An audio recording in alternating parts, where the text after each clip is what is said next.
it was your anatomy from last week, so it's in your homework manual, okay? What's the first, yeah, number 2, it's question number 2. What's the question? Can you read it, Cheryl? Variable on the action effort to align the pelvis and the transverse plane is toward A, rotation toward the front leg, B, rotation toward the back leg, or C, neutral. Okay, all right. So what they're asking you is, what is the action or the effort of moving the pelvis? And first of all, what's the transverse plane? You got to know what that is first to answer the question. Transverse plane is the rotational plane. So look at their pelvis, their back leg. Which way is it facing? And they're doing it very well. But like typically, can you do it like this? Yes. Okay, typically that's what it would be like. Typically, it's facing towards the back leg. And the action and the effort is to get it to turn? Neutral. No, forward towards the front leg. I'm going by that assignment. It's never going to be neutral. Look at their pelvis. It's going to work toward neutral in the transverse plane. So it is. Okay, so this is action. Okay, listen everybody, listen. Okay. The pelvis and the transverse plane of your Virabhadrasana 1 will never be neutral. You are working towards neutral by turning the back leg and the pelvis more forward, right? But it's never going to be neutral. The pelvis and the transverse plane of your Virabhadrasana 1 is always going to be slightly rotated towards the back leg. Always. It's just the only way that they can possibly do that is if they lifted the heel of their back foot. They just came out of the ball of their foot. So you come in a regular lunge. Or straight in front.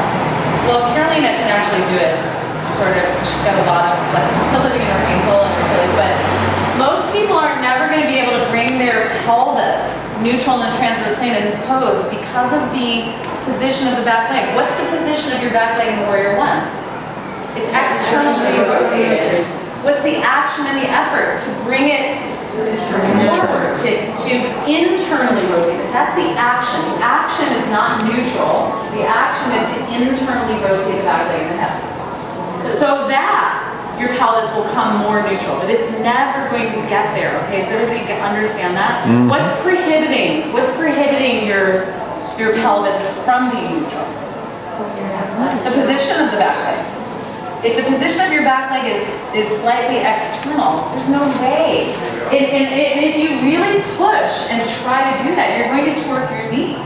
Okay? So this is why I think I might have mentioned in that first weekend, we don't teach these poses like pull your back hip forward and pull your front hip back. We don't instruct it that way generally. Because that's just telling people to just swivel their hips. They're not actually getting the action of the leg in the hip. If you just swivel your hips, you're going to end up really twerking your back knee. Does everybody get that? Because because if like when I'm in Virabhadrasana 1 like this, and I'm just trying to move my hip, I'm going to twist my knee. So it's the whole leg with the pelvis, with the torso that has to rotate forward towards the front. Has everybody got that? So the answer is to rotate towards the front leg. So the answer is to rotate towards the front leg. That's the action and the effort, is to rotate towards the front leg. And then the next part there says, in Virabhadrasana 1, the position of the pelvis and the transverse plane for most people is rotating towards the back leg. That's what I just said. So I had, what are you guys doing? I'm sorry. They're able to do this very well, but most people are like this. There they are. This is how most people are in Warrior 1. The pelvis is rotating towards the back leg. Okay?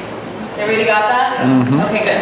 All right, and then the next question was, in Virabhadrasana 1, the action and the effort to align the pelvis and the sagittal plane. So what's the sagittal plane? Sagittal plane is flexion and extension. So it's front to back, anterior, posterior. Okay? So in Warrior 1, they come back into Warrior 1 again. Okay? So what's that? The action and the effort to align the pelvis in the sagittal plane, the effort and the action is to go more posterior. Yes, because most people, Kelly does that really well.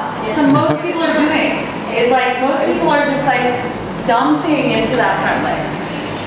So you have to get, what was the instruction that I was giving you today? Like a lot. Lift the hip bone towards the navel, lift the pubic bone towards the navel, like go more posterior. Because a lot of us are, especially like in lunges, like a lot of in lunges, we're just kind of like hanging like this. You know? And it's like, it's so much pressure like on the hip and the groin, okay? Oh, I have such a good stretch. Yeah, right, yeah, and then you see that, right, yeah, exactly. Yeah, Guys, like that. yeah. So in Virabhadrasana 1, the position of the pelvis in the sagittal plane for most people, the position for most people is anterior toe. Okay, is that clear that up? Yeah. It's much easier when you see it and you look at it. When it's on paper like that, and you're trying to figure it out, you're like, what? Talking about? It's like foreign language. Okay. All right, so you don't have to do these for homework. You need to take these on Tuesday night for Chrissy, okay? And if you have questions that are around this in your homework, bring those up on Tuesday night for her, okay? So you can get more clear with a lot of the, because I was looking, a lot of you did hand it in, that's why I'm bringing it up. Because a lot of you like got this way off track with that. So I know it's confusing, okay? Is that clearer now? Yep. Okay, good. All right. Yeah, let's just go to homework now since you got your homework there for this week. Let's just look at that really quickly before we